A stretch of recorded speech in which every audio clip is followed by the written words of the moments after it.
हम अंता के चुनावी सफ़र पर हैं। जब हमें मालूम पड़ा कि अंता की विधानसभा क्षेत्र में एक ऐसा मंदिर आता है जिसकी शायद हो सकता है किसी ने कल्पना नहीं की हो। अभी हम यहाँ पर हैं प्राचीन शिव मंदिर मिनी खजुराहो भंडदेवरा इस जगह का नाम है। और यहाँ पे जो मंदिर मंदिर को जो बनाया गया है वो बिल्कुल खजुराहो स्टाइल में बनाया गया है। कहते तो हैं कि भगवान से हर इंसान मांगता है, लेकिन आज हम आपको वो मंदिर दिखा रहे हैं कि शायद भगवान इंसान से कुछ मांगना चाह रहे हैं। हम अपने कैमरामैन को बोलेंगे सबसे पहले तो मंदिर को दिखाए। ये बहुत ही प्राचीन मंदिर है। हमारी कुछ ग्रामीणों से बात हुई है, उन्होंने कहा तकरीबन 500 सालों से तो हमारे पूर्वज देखते हुए आ रहे हैं।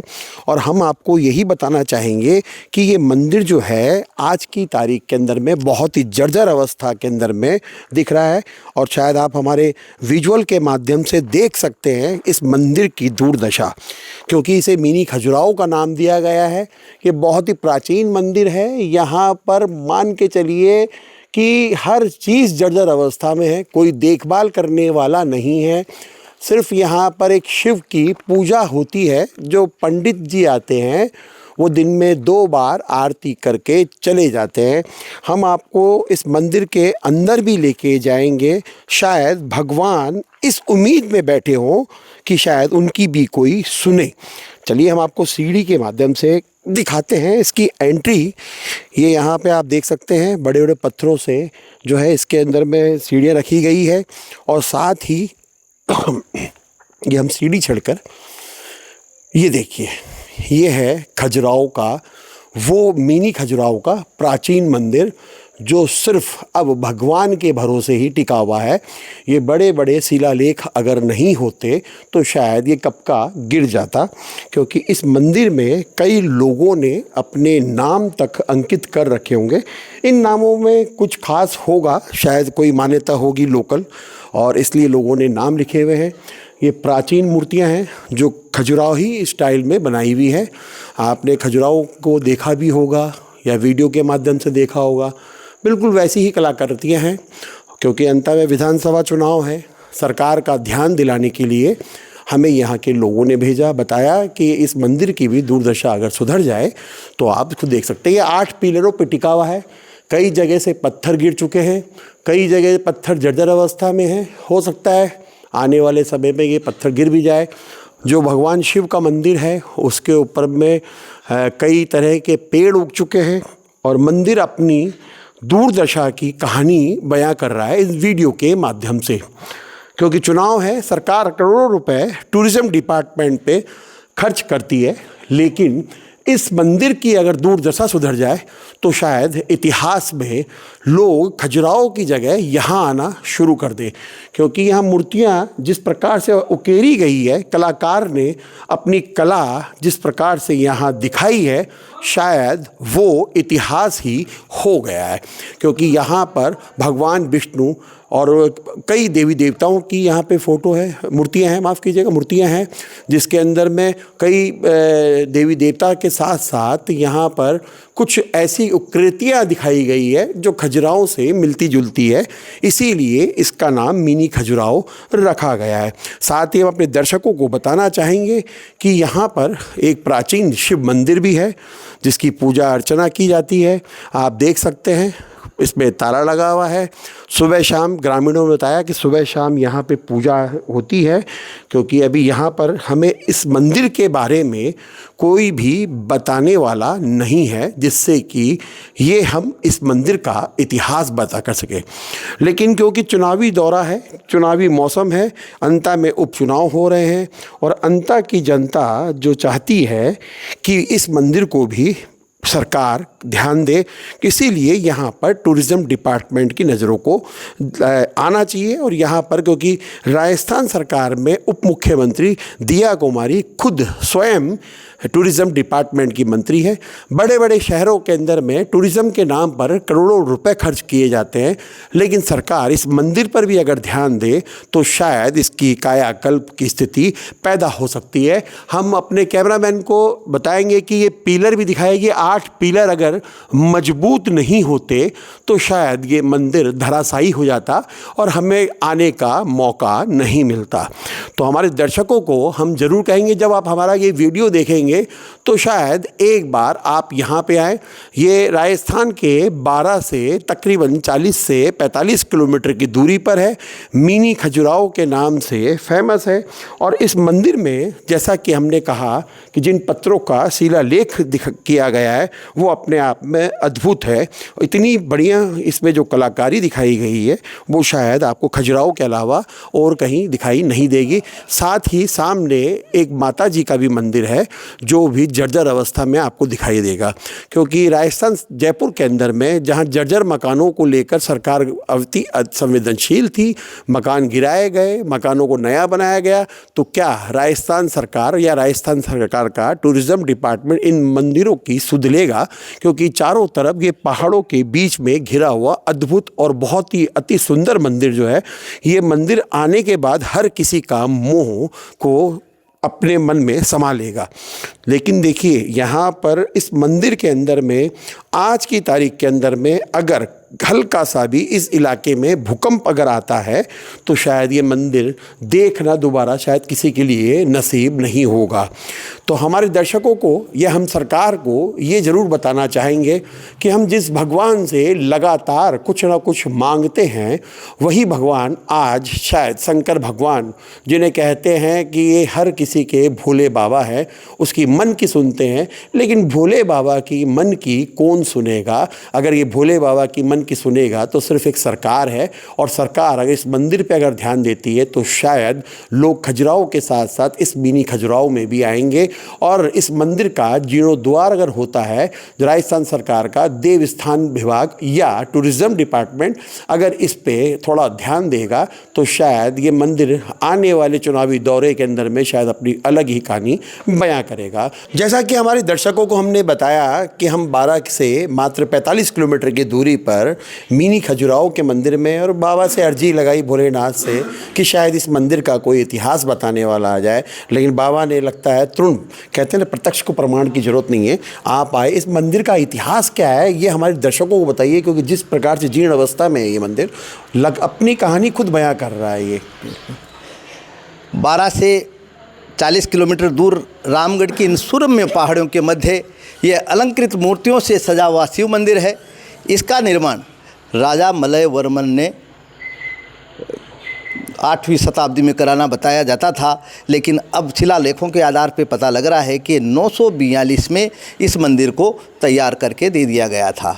ये खजुराहो शैली का मंदिर बताया जाता है, जबकि खजुराहो शैली जो होती है वो इस 1025 सन 1025 में बनाया गया था, जो कि 75 वर्ष बाद बना है। तो शैली तो रामगढ़ होना चाहिए। इसमें कई तरह की मूर्तियाँ जो दिखाती है कि इसका कैसा वैभव है।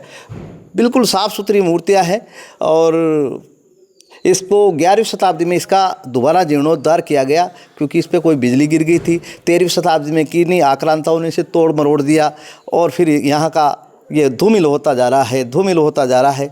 मैं तो राज्य सरकारों से भी अपील करता हूँ कि भाई इस मंदिर पर अब ध्यान दीजिए और ये एक प्राचीन धरोहर को बचा लीजिए। माननीय मुख्यमंत्री जी हमारे क्षेत्र में आ रहे हैं अभी, तो उनको भी आग्रह करता हूँ कि कुछ 5 मिनट इस मंदिर के लिए निकाल कर और इसके लिए कुछ करें। जो अपने इतिहास की कहानी रो रहा है, जो अपने अतीत पर आंसू बहा रहा है ये मंदिर, और इसके दुर्दशा का शिकार, जो राजनीतिक उपेक्षा का ये शिकार हो रहा है। दोनों सरकारों ने इस पर केवल राजनीति करी, केवल काम कुछ नहीं किया। 1 रुपया इस पर खर्च नहीं हुआ पाया है। कुछ समय आवाज़ आती है तो गार्ड लगा दिए जाते हैं, चोरियां हो रही है, इसको जगह जगह से नष्ट किया जा रहा है, और कभी भी गिर भी सकता है। यहाँ पर सैकड़ों श्रद्धालु आते हैं, कभी कभी ये हादसा हो सकता है, ये गिर भी सकता है। इसलिए इसको बढ़िया स्वरूप स्थापित करके वापस पुराना इतिहास जीवन करें। ये चारों तरफ जो पहाड़ है ये क्या दर्शाते हैं कि बीचों बीच ये मंदिर बना हुआ है? ये क्रेटर है, ये विश्व धरोहर है, और भारत का 3 वहाँ क्रेटर है। इसका व्यास करीबन 3.5 किलोमीटर है और इसका पंचकोशी की परिक्रमा भी हर मास पूर्णिमा पर होती है। लोग हजारों की श्रद्धा से इसकी परिक्रमा करते हैं। ये बीच में शिव मंदिर है, सामने माता रानी का मंदिर है, 5 मंदिरों का समूह है जिसमें माता पार्वती का पीछे मंदिर है। आगे जो गणेश और नंदी के मंदिर हुआ करते थे वो अब नष्ट हो चुके हैं और साइड में जो क्रेटर का बिंदु है वो साइड में है जहाँ पर एक वराह के मंदिर है और इस पर 100 मंदिर होते थे। सामने वहाँ पर सतोपरियों के मंदिर होते थे जो सप्त ऋषियों के कहलाते थे। ब्रह्मा कुंड ऊपर वहाँ पर विराजित है। हमारे माधोदास जी महाराज की हवेली यहाँ बीच में तालाब के बीच में बनी हुई है जिसके हम स्वयं उत्तराधिकारी के रूप में हैं यहाँ पर। और जो भी मंदिर के बारे में छोटी मोटी जानकारी है हम आप तक आपके माध्यम से ऊपर। हमने देखा कि यहाँ पर कमल के फूल की भी अच्छी खासी खेती हो रही है, तो उसका क्या लॉजिक है उसका? ये पुष्कर है साहब, पुराना पुष्कर है ये 13वीं शताब्दी तक पुष्कर माना जाता था। इस पे ब्रह्मा जी द्वारा कमल का फूल इस धरती पे फेंका था तो ये कमल जैसी आकृति के पहाड़ बने।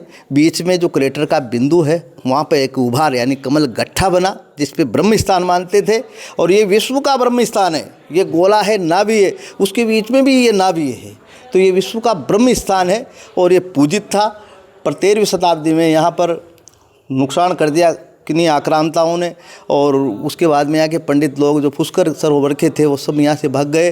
फिर वो बाद में उन्होंने वहाँ स्थापित किया। कहते हैं कि यहाँ से 15वीं शताब्दी में जल लेके पुष्कर गए थे लेकर पंडित लोग और उसको फिर मान्यता मिली पुष्कर सरोवर की 15वीं शताब्दी में। हम ये कह सकते हैं कि खजुराहो से पहले का ये मंदिर स्थापित किया हुआ है, किसके द्वारा स्थापित? ये राजा मलय वर्मन जो कि अजय वर्मन 7वीं शताब्दी 8वीं शताब्दी के बीच में हमारे राजा हुआ करते थे हिंदुस्तान के, उनके शासनकाल में इस पे अजय वर्मन लिखा गया है। अपभ्रंश भी हो सकता है मलय वर्मन लिखा गया है, अपभ्रंश हो सकता है वो अजय वर्मन हो।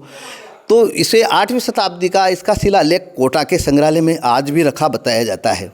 लेकिन इसके एक बाहर एक शिलालेख है उस पर 942 का दिखाया गया है। 942 का होने का मतलब है क्योंकि खजुराहो के मंदिर 1025 में निर्मित हुए हैं, तो 1025 में निर्मित वाला ये शैली कैसे हो सकती है? क्योंकि ये 942 उसके 75 वर्ष पहले ये मंदिर बन गया और उसी शैली का बना है।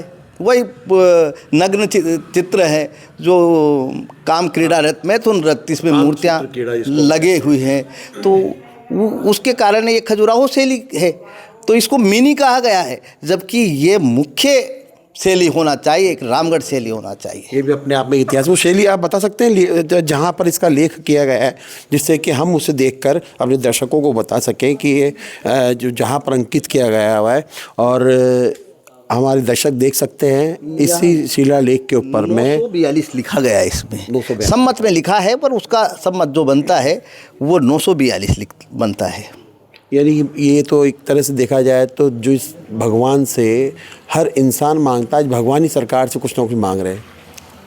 हम तो राज्य सरकार से माननीय मुख्यमंत्री जी से यही अपील करते हैं कि इस मंदिर को बचा लो मुख्यमंत्री जी, आपके समय में ये बच जाएगा और आप स्वयं धार्मिक व्यक्ति हैं। ऐसा शिव मंदिर कहाँ मिलेगा इतना प्राचीनता के साथ में, और वो भी क्रेटर के मध्य बीचों बीच खड़ा मंदिर है। और इस शैली को बचा लो, नहीं तो ये विलुप्त हो जाएगी और राजस्थान के जो पृष्ठों में अंकित है ये धरोहर ये समाप्त हो जाएगी। बहुत जल्दी गिरने का समय आ चुका है इसका, हमारे ज़माने में ये बिगड़ता जा रहा है। तो बिल्कुल देखिए, हमारे दर्शकों ने सुना इसका मंदिर का पूरा इतिहास, और क्योंकि यहाँ के जितने भी लोग हैं उनके दिल का एक दर्द है और राज्य सरकार से अपील भी कर रहे हैं कि इस मंदिर को बचा लीजिए, क्योंकि राजस्थान के मुख्यमंत्री बड़े ही धार्मिक विचारधारा के हैं और हर समय पूजा पाठ करते हैं। अगर इस मंदिर पर उनकी नज़र चली जाती है तो शायद आने वाला भविष्य लोग जो खजुराहो को देखने जाते हैं शायद शुरुआत यहीं से करें उसकी। और क्योंकि इतिहास में और बाहर लिखा हुआ भी है मिनी खजुराहो, अगर मंदिर तो बहुत थे नहीं तो खजुराहो यही कहलाता, मिनी खजुराहो वो कहलाता। क्यों, सही गलत है? रामगढ़ शैली होना चाहिए अपने आप पे, वो मिनी रामगढ़ शैली होना चाहिए, वो मिनी रामगढ़ शैली, ये रामगढ़ शैली होना चाहिए। तो और यहाँ डेवलप होना चाहिए। वहाँ पर आज हवाई अड्डे हैं, यहाँ भी होना चाहिए। यहाँ देवता कहते हैं कि यहाँ रास्ते नहीं थे इस पहाड़ में आने के, कहीं से आया नहीं जा सकता, केवल वायु मार्ग से आने वाले ही यानी देवता और ऐसे पुरुष जो वायु मार्ग से चलते थे वो इस पुष्कर सरोवर में आ सकते थे, वो से लिए है ये। तो बिल्कुल देखिए, क्योंकि इनका दर्द है, रोज़ पूजा पाठ करने वाले आप देख सकते हैं बहुत सारे लोग हैं यहाँ पे, और इनका दर्द सिर्फ एक ही है कि ये मंदिर का अगर जीर्णोद्वार हो जाता है तो शायद यहाँ की जनता आने वाले समय में भजन लाल शर्मा का एहसान कभी नहीं भूलेगी, क्योंकि इस मंदिर को लेके यहाँ के तमाम जो भक्त हैं उनके दिलों में दुख है और वो चाहते भी हैं कि इस मंदिर का निर्माण किया जाए।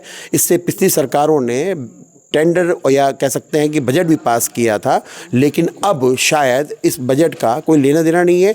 यहाँ पे सरकार ने पत्थरों पर चिन्हित भी लगाए थे और उनकी गिनतियाँ गिनी थी कि कितने इसमें पत्थर हैं कितने नहीं हैं, उस पर लेख लिखाया था। लेकिन अब ये शायद अपनी जर्जरता की कहानी स्वयं बयां कर रहा है। और अगर भगवान शिव की आराधना या कृष्ण की आराधना या जिस गिरिराज जी महाराज की आराधना हमारे मुख्यमंत्री करते हैं, उसी शिलालेख के बदौलत अगर ये मंदिर शिवलिंग की अगर देख रेख करके या इसका जीर्णोद्वार करवाते हैं तो शायद इन यहाँ की जनता उनका जीवन भर एहसानमंद रहेगी। Manoj Sharma, news watch India, अंता।